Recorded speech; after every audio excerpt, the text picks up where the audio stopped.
উপরে মোমবাতিটাই জান না আমি করছি তো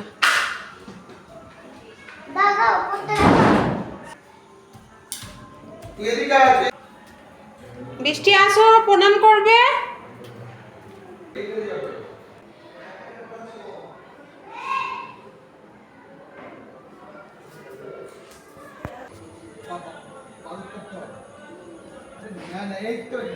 মেঘু ওই ফাঁকটায় ঢুকিয়ে দেবে বেটা ওই যে ওই ফাঁকে কোটরটাতে ঢুকিয়ে দে তাহলে অনেকক্ষণ জ্বলবে হাওয়া দিলে না নিববে না হ্যালো বন্ধুরা welcome back to my channel simple lifestyle of আগমনী ব্লগে তোমাদের সবাইকে স্বাগত জানাই আর প্রত্যেককে জানাই শুভ দীপাবলি। কেমন আছো সবাই? আশা করি প্রত্যেকেই খুব ভালো আছো, আমরাও ভালো আছি। আর এটা বুঝতেই পারছো অনেক আগের ভিডিও, এটা দীপাবলির দিনকে ভিডিওটা করেছিলাম, তো সেটাই এখন পোস্ট করছি। তো ভিডিওটা আশা করি তোমাদের ভালো লাগবে, তো দেখতে থাকো ভিডিওটা। আর গতকালকে ভূত চতুর্দশী ছিল, তো গতকালকে তো 14 প্রদীপ ধরিয়েছিলাম, আর আজকে কালী পুজোর দিনকেও ঘরটাকে একটু মোমবাতি দিয়ে সাজিয়ে নিলাম। প্যাকেট থেকে বার করে রোদে দিতে হতো, খারাপ হয়ে গেছে ওটা। দাঁড়া আমি চলে যাই দাঁড়াও ফাটাচ্ছ, এই দেখো কত ফটকা, এই বুম বাম। আর বাজিগুলো কই? বৃষ্টি ভর্তি হয়েছিল যে কটাই ছিল। আচ্ছা আচ্ছা, মোমবাতিটার কাপটা ছিল বলে একটু বেশি বেশি লাগছে। ও এবার চটপট বলতে কই ওইটা। আর সাববম কালকে দিয়েছি গো কিনতে। ও সাববম গুলো শেষ? গুলো কি করব, বাজে সাববম। ও তাই তো বলছে, আরো ছিল মনে হচ্ছে। ও বাবা কি হচ্ছে? ও মা এই পুরো ফাইনাল লুকটা দেখো। একটা এই ফলাচ্ছি বড়টা নড়াবি না বেশি। কই টুকু এনেছে 10 টাকা হয়ে গেল।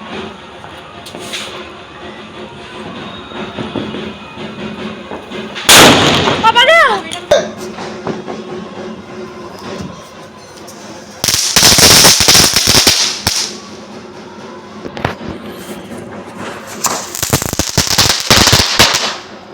এটা অনেক ভালো।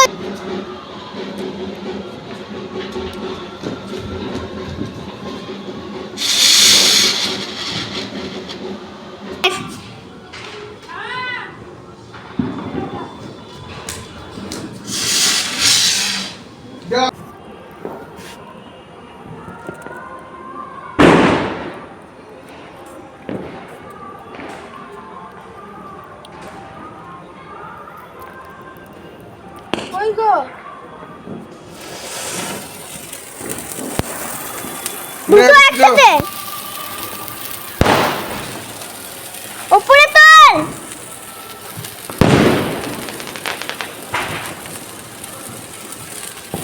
হাতে কাটবে না দিদি আমার। না অর্ধেকটা শেষ হয়ে যাবে।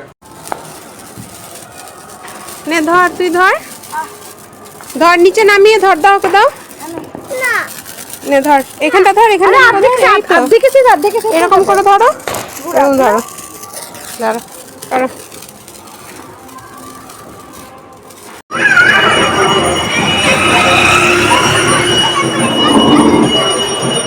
চোখগুলোকে এরকম করতে হবে। কালী পুজোর রাত, ভয়ানকের রাত। ঋষিকা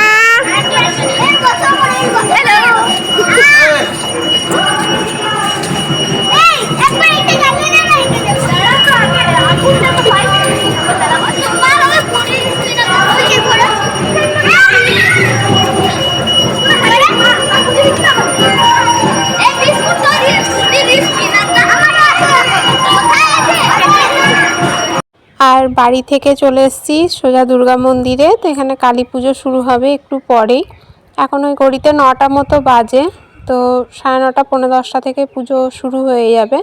তো আমরা সবাই সাজুগুজু করে চলে এসেছি মন্দিরে। আর বাড়িতে তো বাবা মা নেই, নিচেটা তালা মেরে এলাম। বাবা মাও ঘুরতে গেছেন, দিনই হলো গেছে।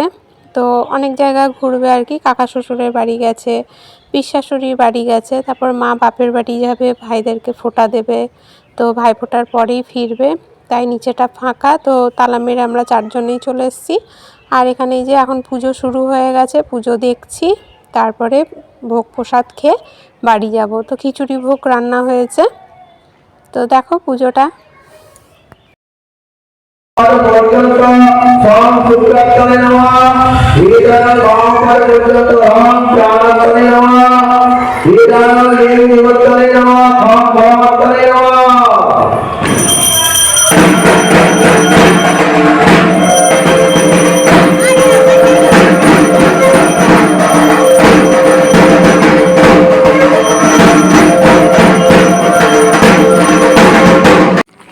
আর এখন এই যে পুজো শেষ হলো, তারপর আমাদের প্রসাদ খাওয়া হয়ে গেছে, আর এখন বাড়ি ফিরছি।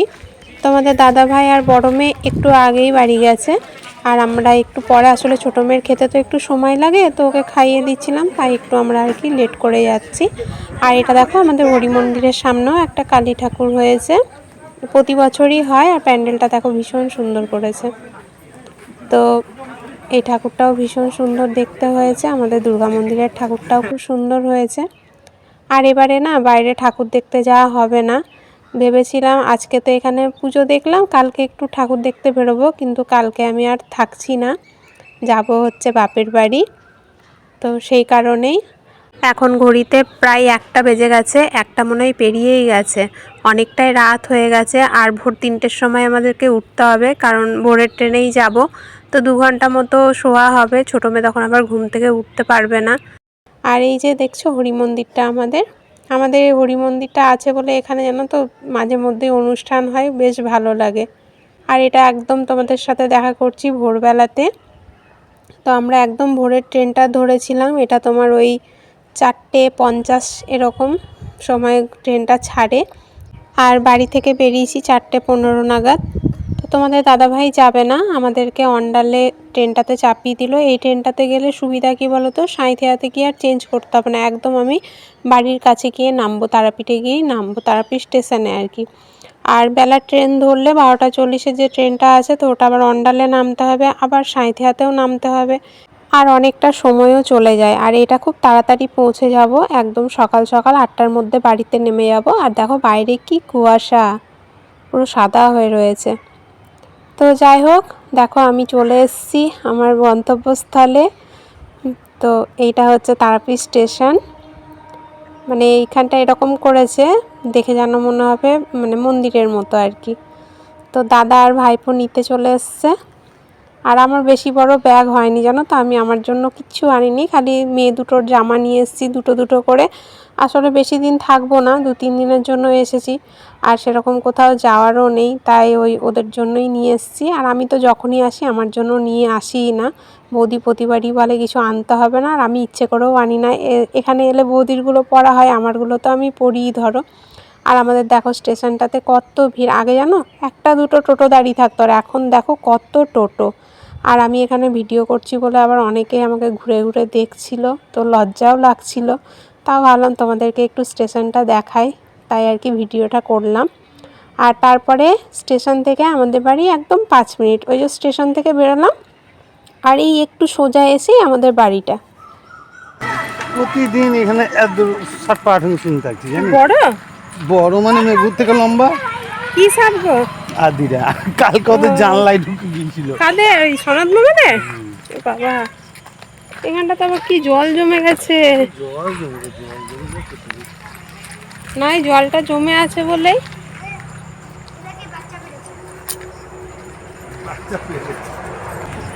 নে দরজাটা খোল বেটা। এই যে বাচ্চা দিয়ে তো এবারকে ফেলে দিয়েছে কালকে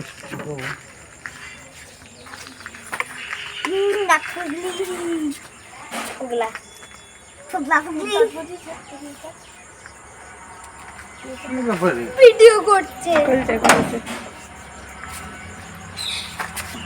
আমাকে তুলিস না, বাসি মুখ চোখ হয়ে আছে। আর তারপরে এখন এই যে দুই মেয়ে ভাইপো সব জলখাবার খেতে বসে গেছে, আর এক সাইডে দাদা ভাত খাচ্ছে কারণ ও কাজে বেরোবে। তো মুসুরি সেদ্ধ করেছে বৌদি, যেহেতু আমরা মুসুরি সেদ্ধ খেতে ভীষণ ভালোবাসি প্রত্যেকেই, তাই। আর দাদা এই চকলেটগুলোও নিয়ে এসছে অনেকগুলো, তো দুজনে দুটো নিয়ে দেখো খাচ্ছে আর কি দুষ্টুমিটাই না করছে, দুজন দুজনকে পেয়ে ভীষণ খুশি। আর মা ওদিকে স্নান সেরে পুজোতে বসে গেছে। আর আগে জানো তো ঠাকুর ঘরটা ওপরে ওই সিঁড়িতে উঠতে যে বলে না ওটাকে কি চিলে কোঠা আর কি, ওরকম জায়গায় ঠাকুরগুলো ছিল। ওখানটা দাদা বেশ বড় করে ওই জায়গাটা করেছিল যাতে ঠাকুর ভালোভাবে রাখা যায় বলে, কিন্তু বাবা চলে যাওয়ার পরে মা ভীষণই অসুস্থ হয়ে পড়ায় সিঁড়িতে ওঠানামা করতে মায়ের ভীষণ কষ্ট হচ্ছিল, তাই আবার ঠাকুরগুলোকে পরে এই রুমটার মধ্যেই নিয়ে আসা হয়েছে। আর এদিকে বৌদিমণি আমার রান্না করছে।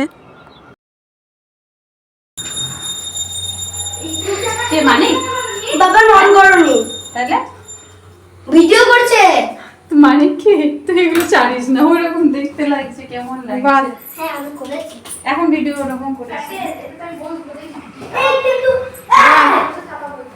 হ্যাঁ কি বলবো, এই যে আমি এই যে তিলের বড়া করছি, আমার ননদিনী অনেকদিন পর এসছে, আর ঝাল ঝাল করে তিলের বড়া খাওয়াবো।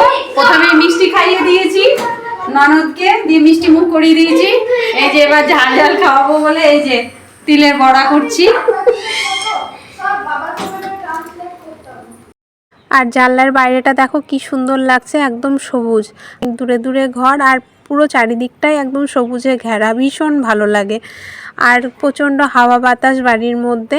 আর দেখো সকাল থেকে আর ভিডিওটা কন্টিনিউ করতে পারিনি, ওটা তো সকাল ছিল, তখন ওই 10:30 11টা এরকম বাজছিল হয়তো, আর এখন প্রায় 7:30 মতো বাজে। তো দাদা কাজে থেকে এসে এই যে দুই মেয়ে ভাইপোর জন্য এই চকলেটগুলো কিনে নিয়ে এসছে। আর ভিডিও কেন করতে পারিনি সকাল থেকে, কারণ হচ্ছে আমার এই যে ছোটো কাকু ছোটো কাকিমা এসছে, আমার ছোটো কাকু নবদ্বীপে থাকে, তো তাই একবারে দেখো রাতের খাওয়া দাওয়াটাই তোমাদেরকে দেখালাম। এত গল্প মজে গেছিলাম যে ভিডিও করার কথা আর মনে ছিল না। তো তার মাঝে আবার আমি আর বৌদি একটু বাজারও গেছিলাম রামপুরহাটে, তো তাই আর ভিডিওটা কন্টিনিউ করা হয়নি, তাই একদম রাত্রিবেলাতেই দেখালাম। আর ওই খাওয়া দাওয়া সেরে মেয়েদের ভাইপোর বায়না যে বাজি ফাটাতে হবে, তো দাদা তো প্রচুর বাজি কিনে নিয়ে এসছে, তো বললো ঠিক আছে চল ছাদে কয়েকটা ফাটাই, তো তাই ছাদে চলে এসেছি। আর এই দেখো দাদা এইগুলো কেউ তো মানে জ্বালার ক্ষমতা নেই, সবাই ভয় পাচ্ছে, দাদাই জ্বালছে আর ওরা আর কি আনন্দ পাচ্ছে তাতেই। তো আজকে সমস্ত বাজি জ্বালানো হবে না, গতকালকের জন্য কিছুটা রাখা হবে। আর আজকের ভিডিওটা আমি এখানেই শেষ করছি, কারণ অনেকটাই বড় হয়ে গেছে ভিডিওটা। গতকালকে ভাইফোঁটার ভিডিও নিয়ে আসব।